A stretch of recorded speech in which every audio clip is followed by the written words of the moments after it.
Plus এই যে ঢেকে দেন Ya Allah, ya Mabud, একটু অবস্থা দেখেন ya Rahman, ya Rahim.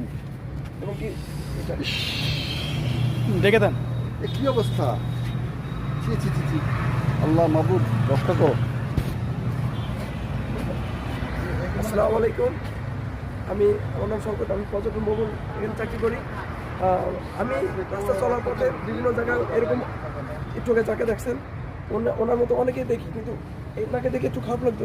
বয়স বেশি না, হয়তো বা কেউ কীভাবে এখানে ফেলে রেখে গেছে জানি না। এই অবস্থায় কেউ একটু করে অনেকে খালি দেখে চলে যায়, কিন্তু উনি তো একজন মানুষ হিসেবে একটা মানুষের দায়িত্ব হচ্ছে মানুষকে মেডিকেলে নিয়ে ট্রিটমেন্ট দেওয়া। এক্ষেত্রে আমি আমার যে কাজটা, আমি ওনাকে যে মেডিকেল পর্যন্ত নিয়ে যাওয়া, যতটুকু সম্ভব আমি আমার মতো করে ওনাকে ট্রিটমেন্ট করে দেওয়া।